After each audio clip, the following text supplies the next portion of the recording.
Seoul की एक भव्य corporate gala night, जहां शहर की सबसे बड़ी कंपनियों के सीईओ, इन्वेस्टर्स और मीडिया पर्सनैलिटी आमंत्रित थे।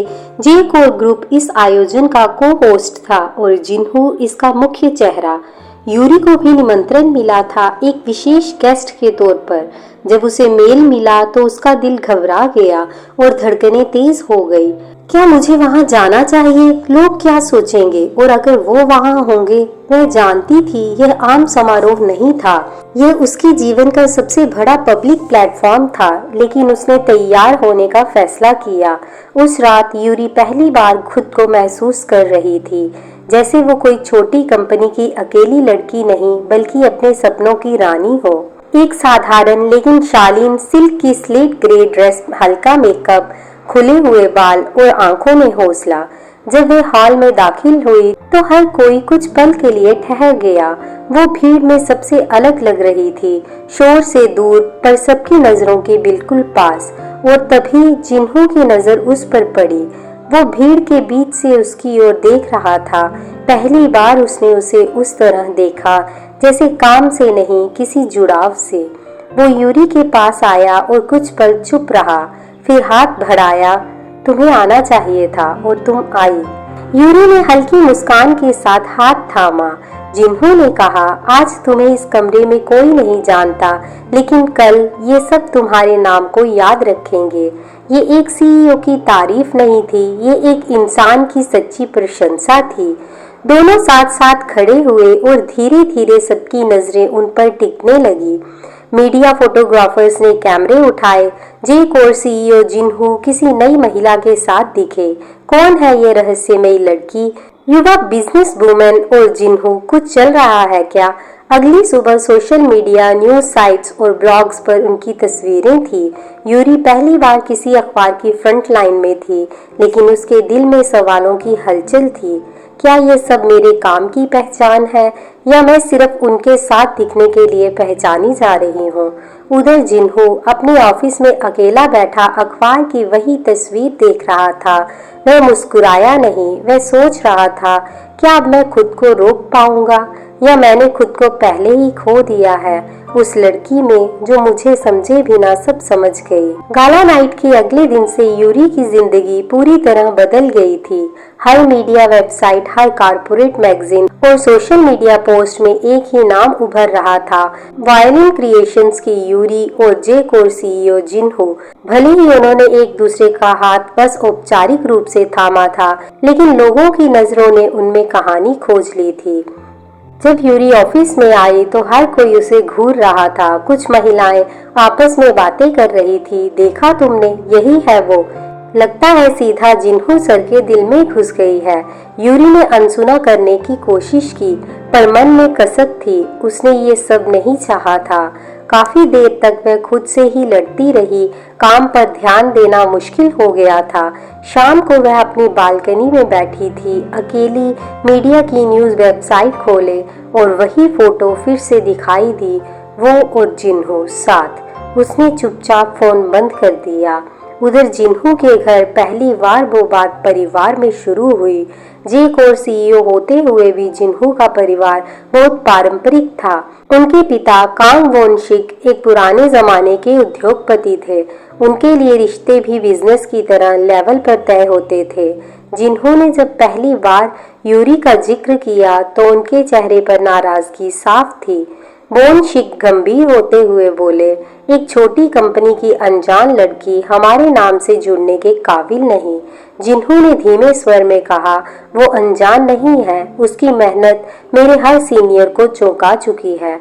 वोन शिक ने कहा, मेहनत की कीमत होती है, लेकिन खून की कीमत उससे बड़ी होती है।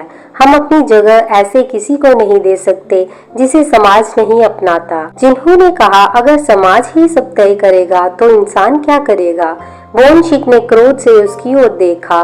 तुम सीईओ हो सकते हो, पर इस परिवार के उत्तराधिकारी बनने के लिए तुम्हें अपनी सीमाएं समझनी होगी।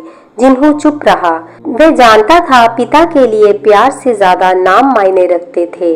रात जिन्हू की कार जब यूरी के ऑफिस के सामने खड़ी थी, उसे देखे बिना वह नहीं गया, बस खड़ा रहा और सोचता रहा, क्या मैं उसे इस दुनिया की नजरों से बचा सकता हूँ, या मुझे ही उसके साथ चलना होगा सबकी आंखों के सामने। अगले दिन जिन्हों और यूरी की मुलाकात हुई। वे दोनों ऑफिस की गार्डन एरिया में आमने सामने बैठे थे। यूरी चुप थी, उसकी आंखों में कई सवाल थे।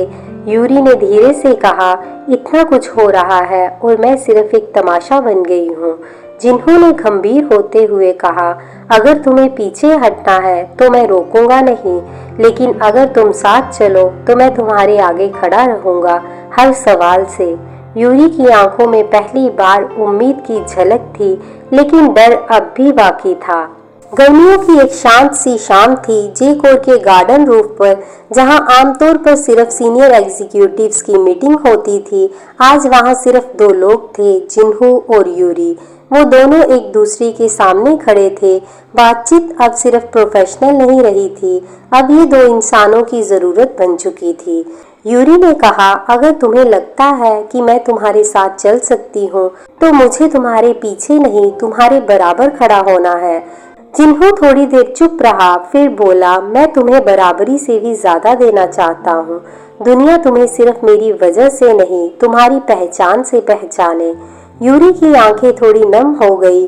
उसे पहली बार किसी ने उसकी काबिलियत के लिए जगह दी थी। यूरी ने कहा, तो क्या तुम मुझे अपने परिवार से मिलवाओगे? अपने नाम से नहीं, मेरे नाम से। जिन्हों ने कहा, हाँ। और उस दिन फैसला हुआ, अगले वीकेंड पर यूरी को जिन्हों के घर डिनर के लिए बुलाया जाएगा। लेकिन उन्हें नहीं पता था कि उस रात एक ऐसा सच सामने आएगा जो दोनों की दुनिया को बदल देगा। रविवार की शाम जिन्हों के पारिवारिक हवेली नुमा घर में यूरी थोड़ा नर्वस थी, लेकिन आत्मविश्वास में भी थी। उसने सिंपल सी white and blue hand printed dress पहनी थी, एकदम साफ सुथरी, उसकी पर्सनैलिटी जैसी। दरवाजा खुला, सामने जिन्हों का छोटा भाई कांग ह्यूनवू था। जैसे ही उसने यूरी को देखा, वह एक पल के लिए जड़ हो गया। ह्यूनवू ने कहा, तुम? यूरी भी अचानक ठिठक गई, उसके चेहरे का रंग उड़ गया। यूरी ने धीरे से कहा, तुम यहाँ? जिन्हों चौंक गया, तुम दोनों एक दूसरे को जानते हो? कुछ पल की चुप्पी के बाद यूरी ने अपनी नजरें झुका ली।